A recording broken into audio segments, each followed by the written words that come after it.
Video पर आप सभी छात्रों का स्वागत है। फर्स्ट में ही आप सभी छात्रों को बोल रहा हूँ कि आज का यह वीडियो आप सभी छात्रों के लिए काफी ज्यादा इंपॉर्टेंट होने वाला है, स्पेशली जितने भी यहाँ पर बीएससी के स्टूडेंट हैं, चाहे आप फर्स्ट ईयर के हो, सेकंड ईयर के हो या फाइनल ईयर के हो, क्योंकि यहाँ पर जो चीज मैं आपको बताने जा रहा हूँ ये चीज आपको बिल्कुल एक तरीके से क्लैरिफाई करके कोई भी नहीं बताएगा। यहाँ पर मैं बताने जा रहा हूँ कि आपके जो डू पेपर रहते हैं वो किस कारणवश रहते हैं, साथ ही में आपको एक सॉल्यूशन है वो लास्ट में मैं बताने भी वाला हूँ। यहाँ पर मैं क्लियर करूंगा कि आपको किस पेपर में कितने नंबर पास मार्किंग चाहिए जिससे कि आप आराम से पास हो सकते हो, और कितने कम नंबर यानी जो मिनिमम नंबर आते हैं वो कितने कम नंबर आने पर आपके डायरेक्ट बैक लग जाती है या आपका जो पेपर है ड्यू रह जाता है। काफी छात्रों के मन में इस चीज को लेकर काफी शंका है, और साथ में जो आपके प्रैक्टिकल होते हैं, प्रैक्टिकल के नंबर आपके किस प्रकार से जुड़ते हैं, और साथ ही में जैसे काफी छात्रों को ये चीज पता नहीं है क्योंकि लास्ट 2 साल से आपका जो 50% एक तरीके से पैटर्न रह रहा है उसके हिसाब से आपके एक तरीके से पासिंग मार्क्स बताए जाते थे, लेकिन इस बार आपका 100% है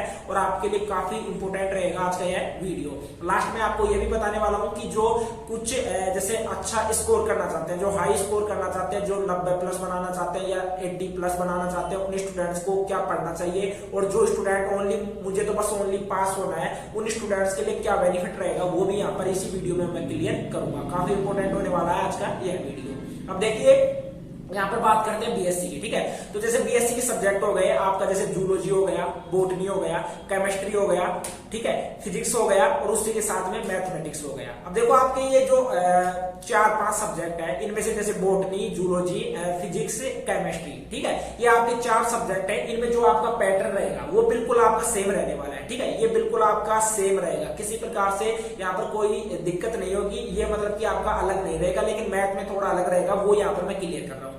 अब देखो मैं फर्स्ट से क्लियर करता हूं। जैसे मान लीजिए आपका बॉटनी सब्जेक्ट है, आपको इसमें कितने पासिंग मार्क्स चाहिए होते हैं। जैसे बॉटनी सब्जेक्ट है, बॉटनी सब्जेक्ट में आपको पता है कि इसके 3 पार्ट होते हैं, ठीक है, 3 पार्ट होते हैं, और तीनों पार्टों में जो आपके नंबर रहते हैं वो किस प्रकार से आपको लाने रहते हैं। जैसे कि आपका 100 नंबर का पेपर रहता है तो वहां पर आपके जैसे 33 + 33 + 34 यानी कि 33 आपके नंबर रहेंगे, यानी टोटल आपका 100 नंबर का रहता है। प्रत्येक पेपर में आपको 33 नंबर लाने आपको नेसेसरी रहते हैं। अब यहां से आपको जो पासिंग मार्क्स नंबर रहते हैं आपके, यानी जैसे 33 तो फर्स्ट पेपर के हो गए, 33 सेकंड के हो गए, और 34 नंबर आपके थर्ड पेपर के हो गए। अब यहाँ पर जो पासिंग मार्क्स नंबर आपको चाहिए होते हैं वो नंबर आपको कितने चाहिए होते हैं, ठीक है, ये सभी छात्रों के मन में जिज्ञासा रहती है, उसको मैं यहाँ पर बिल्कुल क्लियर कर देता हूँ। यहाँ पर आपको टोटल चाहिए होते हैं 36 नंबर। कितने?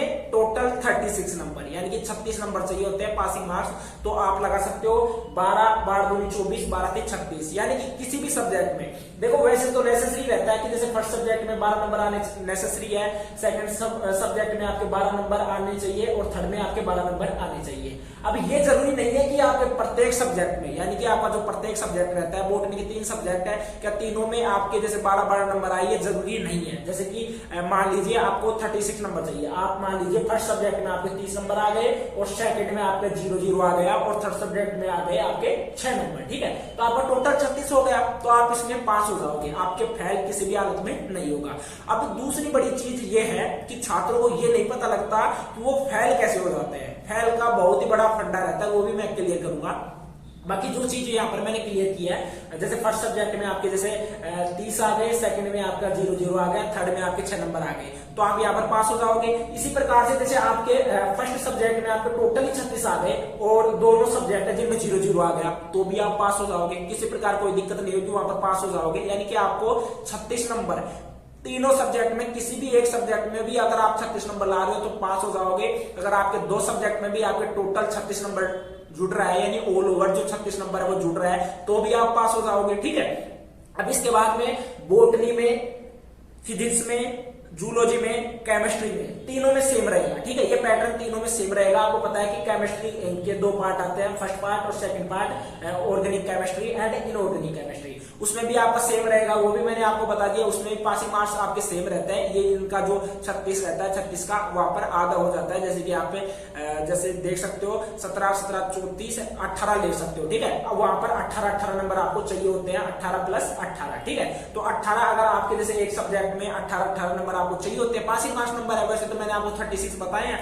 तो अगर 18 में से जैसे एक सब्जेक्ट में आपके आ रहे हैं नंबर 30, जैसे एक सब्जेक्ट मान लीजिए आपके 25 नंबर आ रहे हैं और दूसरे सब्जेक्ट में आपके कितने नंबर आने चाहिए, आपके दूसरे सब्जेक्ट में आ रहे हैं 11 नंबर, ठीक है, तो भी आप पास हो जाओगे। लेकिन इसके बावजूद यहाँ पर बात करते हैं मैथ की, मैथ में थोड़ा अलग रहता है, क्योंकि यहाँ पर देखो 100 नंबर का तो आपका पेपर रहेगा और 50 नंबर का आपका प्रैक्टिकल रहता है इन सब्जेक्ट्स में, ठीक है। लेकिन यहाँ पर मैथ में क्या रहता है, मैथ में रहता है 40 प्लस 40 प्लस 40, यानी 120 नंबर तो आपका ये रहता है और प्लस 30 नंबर का आपका प्रैक्टिकल रहता है, ठीक है।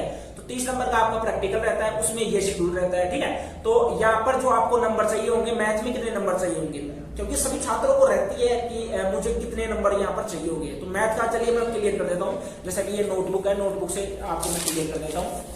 जैसे मैथ रहेगा तो मैथ में जैसे आपके 40 प्लस 40 और प्लस 40, टोटल आपका जैसे 120 हो गया, ठीक है, 120 हो गया। और इस 120 से आपका टोटल रहेगा, ये तो आपका थ्योरी का रहेगा, ठीक है, थ्योरी का आपका रहेगा, प्लस आपका 30 नंबर आपका रहेगा प्रैक्टिकल का, ये 30 नंबर आपका प्रैक्टिकल का रहेगा। अब इसमें आपको पासिंग मार्क्स कितने चाहिए, जैसे मान लीजिए मैथ के 3 सब्जेक्ट है, फर्स्ट सब्जेक्ट, सेकंड सब्जेक्ट और थर्ड सब्जेक्ट, तो यहाँ पर टोटल आपको 14 प्लस 14 प्लस 15, यानी कि आपको टोटल 43 नंबर चाहिए। यहाँ पर जो पास मार्किंग नंबर चाहिए होगा वो आपको टोटल 43, यानी आपको 43 नंबर यहाँ पर पास मार्किंग चाहिए होगा।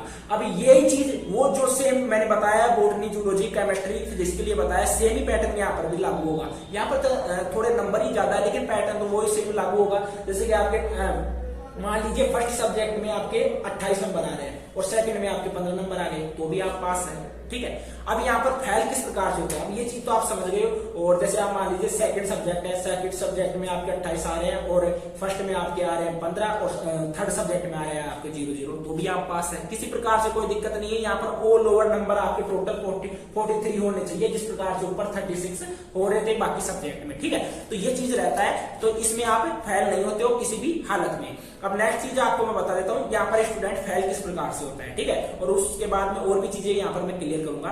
तो जो स्टूडेंट यहाँ पर फेल होता है, देखिए मान लीजिए जैसे कि बॉटनी का फर्स्ट पेपर है, इसमें आपका एक पेपर ड्यू रह गया, उसके बाद में एक पेपर आपका रह गया जूलॉजी में ड्यू, तो आपको फेल कर दिया जाएगा। अगर आपके बॉटनी में तीनों पेपरों में ड्यू रह गया तो आप फेल नहीं होंगे, आपको वहां पर ड्यू पेपर दोबारा से देना होगा।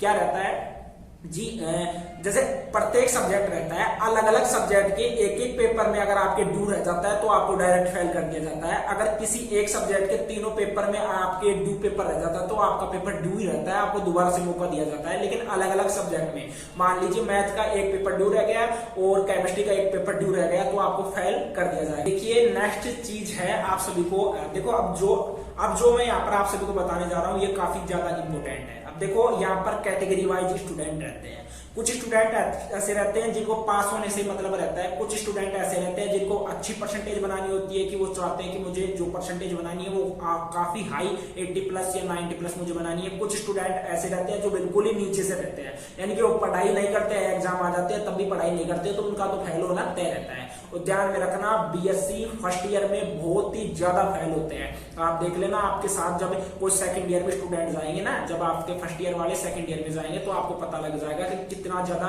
एक तरीके से हार्ड पेपर आता है बीएससी में, क्योंकि यहाँ पर स्टूडेंट समझ नहीं पाते कि जो पैटर्न रहता है, जो सिलेबस रहता है, वो किस प्रकार से क्या क्या क्वेश्चन यहाँ पर पूछे जाते हैं, वो चीज यहाँ पर स्टूडेंट्स को समझ में नहीं आती है। तो इस वजह से वहां पर स्टूडेंट्स के एक तरीके से पेपर ड्यू रह जाते हैं और या उनको डायरेक्ट फेल ही कर दिया जाता है। आपको भी ये चीज पता है कि अगर जैसे रिवाइज रहता है कि जैसे मैथ का एक पेपर में ड्यू रह रहा है, केमिस्ट्री के एक पेपर में ड्यू रह रहा है, तो आपको डायरेक्ट ही फेल कर दिया जाता है। तो ये चीज आपकी रहती है। अब देखो यहाँ पर सॉल्यूशन क्या है, ऐसे स्टूडेंट जिनको डायरेक्ट ओनली पास होना है कि भाई अपन को तो पास होने से मतलब है कि सर हमें तो पास मार्किंग नंबर बता दीजिए, कुछ भी जो मटेरियल है कि हमें तो उनसे पास होना है, ठीक है। तो उसका सीधा सा सॉल्यूशन है, आपको लास्ट 4 या 5 ईयर के आपको पेपर निकालने हैं, वो पेपर निकाल कर आप देख सकते हो। पेपर कहाँ मिलेंगे, पेपर इसी यूट्यूब चैनल पर मिल जाएंगे। अब पेपर ढूंढने के लिए आपको क्या करना होगा, पेपर ढूंढने के लिए ऐसा करना होगा, जैसे आपको पेपर चाहिए जैसे BSc first year botany paper first, और लास्ट में आपको डाल देना है बादल एडुटेक, यानी जो चैनल है चैनल का नाम डाल देना है, वही पेपर आपको फर्स्ट में शो जाएगा, आपको टेंशन लेने की जरूरत ही नहीं पड़ेगी, ठीक है। आपको किसी प्रकार से कोई टेंशन नहीं होगी, वही पेपर आपको फर्स्ट मिल जाएगा। आपको केमिस्ट्री का पेपर चाहिए, chemistry paper first second year बादल एडुटेक डालोगे, वो पेपर आपको मिल जाएगा। सभी पेपर मैंने अपलोड कर दिए, वो इसलिए अपलोड किया कि आप किसी भी साल में या इन फ्यूचर में आपके कोई छोटे भाई बहन भी देखते हैं या कोई आपका दोस्त देखता है तो आप इन पेपर्स को सजेस्ट कर सको। पेपर आपके लिए बहुत इंपॉर्टेंट रहते हैं, इन चीजों को आपको ध्यान में रखना है। साथ में कुछ स्टूडेंट ऐसे रहते हैं जो अच्छी परसेंटेज या हाई स्कोर बनाना चाहते हैं, तो उनको यही सजेस्ट करूंगा जितना सिलेबस को पढ़ सकते हो उतना ज्यादा पढ़िए। बाकी जो लास्ट ईयर के पेपर है उनको भी आप पढ़ सकते हो, उनसे काफी रिलीफ मिलेगा आप सभी छात्रों को, ठीक है। बाकी तो मैंने आपको क्लियर कर दिया है। बाकी हमारा टेलीग्राम चैनल है, टेलीग्राम पर भी मैं पेपर वगैरह अपलोड करता रहता हूँ, टेलीग्राम को ज्वाइन कर लेना, उसका लिंक मैंने डिस्क्रिप्शन बॉक्स में दे रखा है। Okay bye. और चैनल को प्लीज एम करते हैं इस वीडियो पर 100 लाइक्स का, और इस चैनल को जरूर सब्सक्राइब कर लेना, बहुत इंपॉर्टेंट चैनल होने वाला है आप सभी छात्रों के लिए। इतने बेस्ट वीडियोज मैं प्रोवाइड करूंगा आगे इन फ्यूचर, क्योंकि मैं सोच रहा हूं कि अच्छे वीडियोज आपको प्रोवाइड किया जाए, ठीक है। आज के लिए इतना, मिलते हैं नेक्स्ट वीडियो में, तब तक के लिए बाय।